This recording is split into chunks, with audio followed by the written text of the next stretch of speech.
In three, two, one. Mark Sanborn is an internationally known inspirational leadership keynote speaker and a global authority on leadership in business, team building, and change. Mark is a New York Times and Wall Street Journal best-selling author of 7 books, including The Fred Factor and The Potential Principle.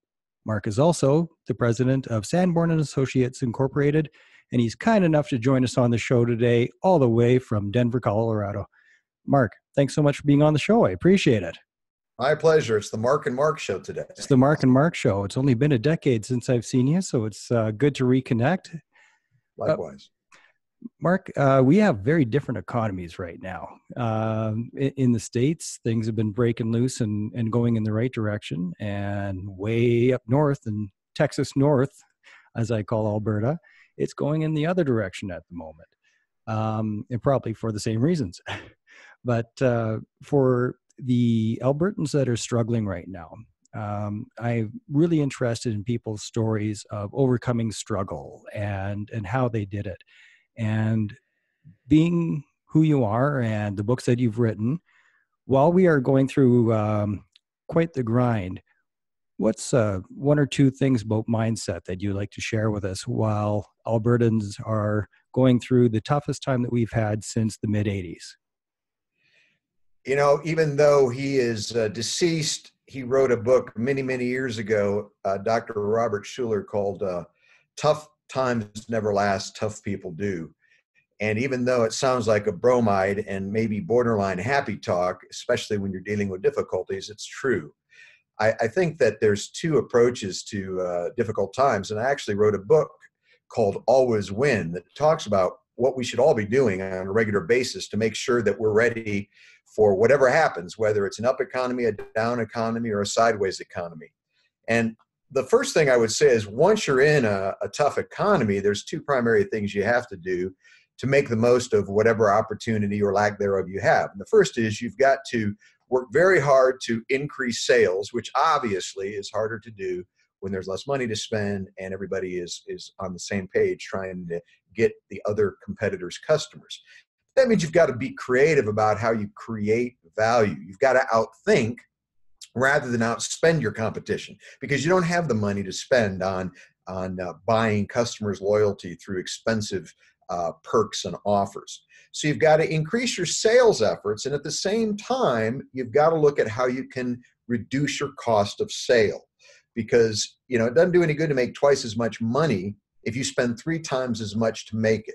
So it's not about how much money you gross, it's about how much money you net or how much money you keep. Now, having said that, what I wrote about in the book Always Win is that the best time to prepare for a downturn is before it happens. And that, of course, sounds commonsensical, but we rarely do it. My dad taught me the most powerful financial tool of all time. And he said, spend less than you make and invest what you don't spend. And that really is the basis of reserves. You build reserves before they're needed. Here in the United States, and I don't know the data in Canada, but a high percentage of Americans, I think in the neighborhood of 80%, are only 1 paycheck away from being technically insolvent. That means if they were to miss a paycheck, they wouldn't be bankrupt instantly, but they wouldn't be able to meet their obligations. And so I think it's a lost art, saving for a rainy day, because as we all know, it's going to rain, always does. Some days it rains, some days the sun shines, and some days, it's just in between. So I would say one is pragmatically look at how to be more creative in increasing your sales without increasing your cost of sale. And then number 2, keep in mind, once you're through this difficult time, it's good to build reserves for the next difficult time that will inevitably come if you live long enough. That's really good advice, Mark. I appreciate that. And it's the challenge is the creativity that's required in order to be flexible, to adapt to what's going on right now. There's lots of oil and gas specific companies. We're basically Houston North. And it's all oil and gas is a big chunk of the economy. Of course, agriculture is also large here, but and agriculture should do a little bit better with the lower fuel prices. So there's at least some benefit there. But the challenge is the creative juices to be flexible. It's like the Chinese proverb, the mighty oak will not survive the storm because it's not flexible, but the willow will just, no problem with the storm because it's flexible. Now, for yourself in the having a speaking business, uh, years ago with the last crunch, I was told by many professional speakers that that's the first budget that companies will throw out the window is to have speakers in. How's your how are you finding it for the speaking business in the States right now? Is it a bit of a boom? Are you going with the economy and there's more dispensable income to hire inspirational and motivational speakers? Well, first, I do agree that, when times are difficult, two things tend to get cut very quickly. One is advertising, and the other is speaking or outside resources. Before I became a professional speaker, I was in the advertising business, so I can speak to that. I will tell you, however, just FYI, the last thing that gets cut is sales training and sales speakers. So if you happen to be a speaker in those two areas, it doesn't mean there won't be a downturn, but it's almost always less of a downturn than if you're in other areas that are considered, superfluous.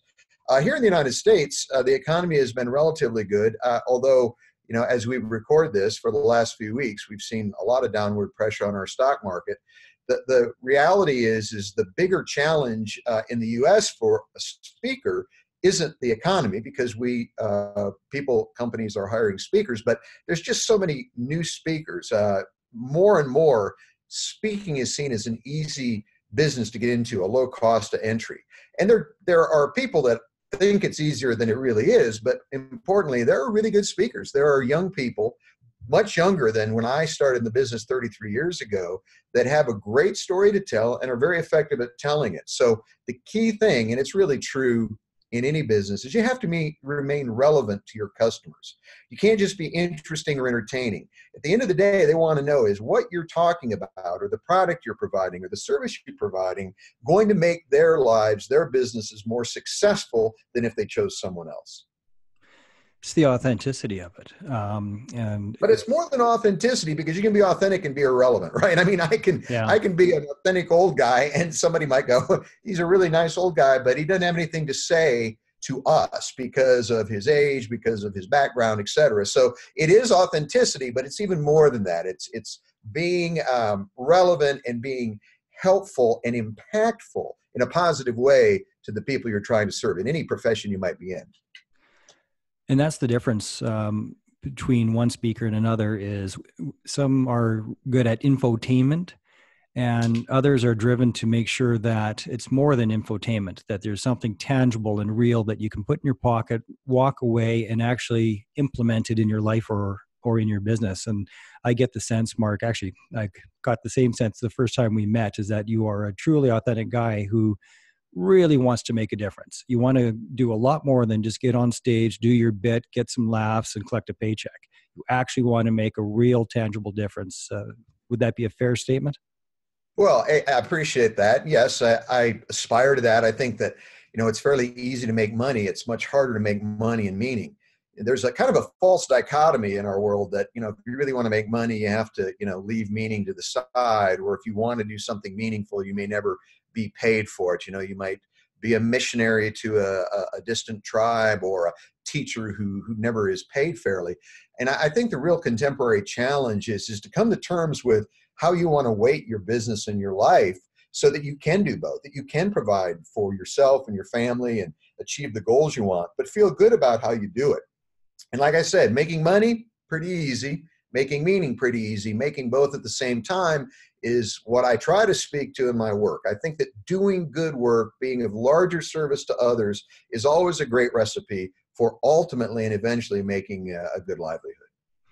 There's a debate that I have with a good friend of mine. He's a global traveler. He's one of these guys that all of his business is actually passive income stream, which always sounds like woo woo, but no, some people actually do it. And last I talked to him, actually, I had him on the show. He's calling in from Bulgaria, and just traveling all over the place. But the argument that we have is about following your passion. He believes that to heck with passion, just do what makes sense and what makes money, and then let that money fuel your passions, which is travel. And then there's always the others that say, no, you got to follow your passion because then you'll never work another day in your life. Where are you at that? Like, are you on one side of the fence or the other? Well, I think the answer is yes. There's different ways to do different things. I wrote a book called The Encore Effect, and I basically said, you've got to have passion and process. Process without passion is sterile, and passion without process is ineffective. We all know passionate people who are broke because they've never been able to discipline that passion into an energy that created value for others. And we all know people who, go through the motions every day and get a paycheck at the end of the pay period, but they're basically miserable. So, ultimately we all get to choose. I have friends that say, go for the money and let the money fuel your passion, as your world globe-trotting friend says. I have other acquaintances who have followed their passion, but are really handicapped in their ability to live the life they want to live or to be of greater service to others because they let passion completely trump profit. Again, it's always that dynamic tension, and that is, how do you bring passion to your process? I think of passion as fuel, right? You got a gallon of fuel. If you don't have a car, a gallon of fuel doesn't help, does it? Matter of fact, it slows you down because now you're dragging around a gallon of fuel. If you have a car but no fuel, the car's not very helpful because it just sits in the same space and doesn't move. So I always believe that success is a result of passion plus process. That is good advice. I appreciate that. Where are you at with actually what I wanted to ask you about, because I thought it was really interesting, was off your LinkedIn profile, is philanthropy. And we were talking earlier about being genuine and actually giving back and authentic intention. But you won in 2012 and please tell me if I'm saying this wrong, the Nito Kubin Philanthropy Award. It's through the National Association of Speakers, or Speakers Association, the other NSA, not the NSA that gives you a hard time at the airport. Right. And for that award, that's a heck of a thing to get, and that's an annual thing that goes out. It's been going out since 2003. So, what are your philanthropic efforts? Like, what area are you in there? Well, the award is given in honor of Nito Kubin, who is currently the president of High Point University, very successful speaker, entrepreneur, and businessman. And I'm honored to serve on Nito's board of directors for his college scholarships. So it was a double honor because I've learned so much from people like Nito, who quotes, and I don't know who originally said it, give without remembering, receive without forgetting. And I think that, my own worldview is that we are blessed to be a blessing, that if we can be a conduit to greater blessings to others. And if we only accumulate and acquire, that eventually becomes meaningless. The research is fascinating. Sometimes it doesn't ring true to me, but according to the research here in the US, once you make about $75,000 a year, any money that you make north of that really doesn't increase your sense of happiness or satisfaction or joy in life. There's a few people I've met that it seems to have at least made them less unhappy. But I guess the point is that you always go back to the big question, why? Why are you earning a lot of money? And philanthropy, of course, is about what you do for others. But rarely we think about being philanthropic with our friends, with our family, with our spouse, and it's harder to be philanthropic at a family level because, as my wife points out, it's easy to give money. It's much harder to build into somebody's life and give them your time and attention. So philanthropy to me is about giving, not to those who need and won't work, but to those who work but still need. Because I think that you want to partner with people who by helping them, not only will they be helped, but eventually you'll create kind of a virtuous chain that someday might enable them to help others as well. That's why I'm a capitalist. Capitalism, as I think Warren Buffett said, is the worst form of economics in the world, except for all the others, right? And if you're a capitalist and you are able, to be what has been called compassionate capitalism, I think that's redundant. I think capitalism is about acquiring, but with a greater end in mind. And so that's what drives me. And like I said, I was greatly honored to receive the Nito Kubin Philanthropy Award. For myself, it's veterans issues because I'm a combat veteran myself, and I'm active within the veterans community. But what's your personal driver towards philanthropy, and what are the like the specific causes that you focus on, or is there more than a couple? Well, there are several, and my wife and I like to support Christian-based philanthropies like Compassion and World Vision, which we think do a very good job of stewardship, and especially I think we have a heart for children. I have a personal heart for reading for young people because I think reading is the first step to education, and that's one of the great lifters of circumstance that you can help a young person with.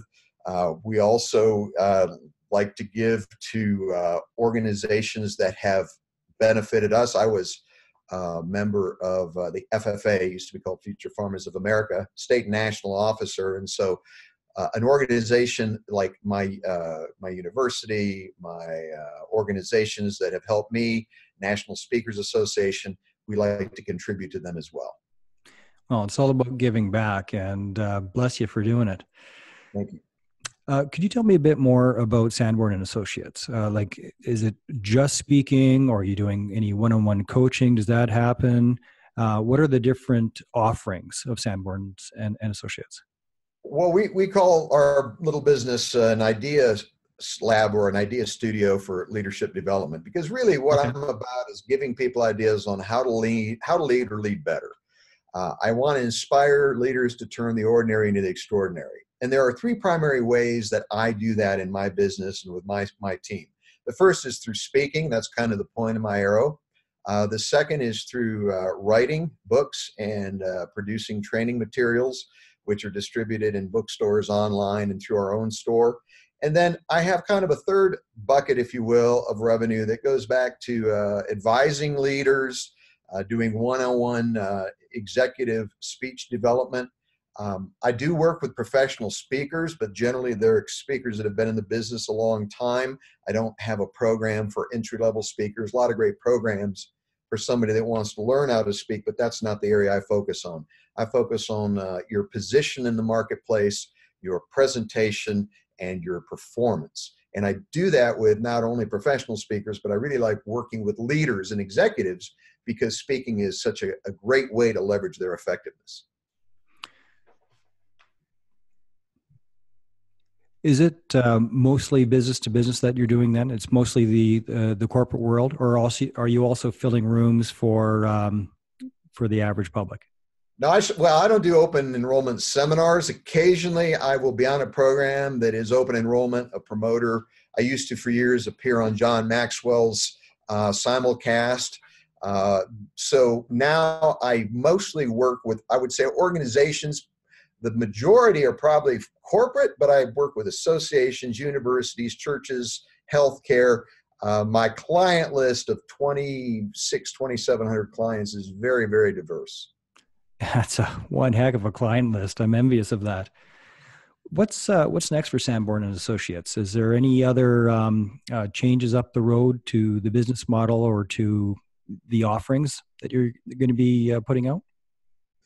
Well, I think that one of the things you do as you grow your business is you look at how you can have a greater impact, how you can squeeze more impact out of the hours that you put into each day. I mean, one way to increase your output is to work more hours, but eventually all effective leaders and business owners come to realize that it's not about how many hours you work, but it's your capacity. And that is the ability to produce more in the same amount of hours. So I continue to write. I have a book coming out next year. The working title is Intentional Leadership. That is book number 8 or 9, depending on how you count. I continue to write. I still love to speak. I don't love to travel quite as much as I used to, but I still love to speak, so I'm willing to travel. And I'm doing more and more work here locally with speakers and leaders who come to visit me in my offices, and I work one-on-one with them. So no earth-shaking new offerings, but we continue to try to be more effective and impactful at what I'm already doing.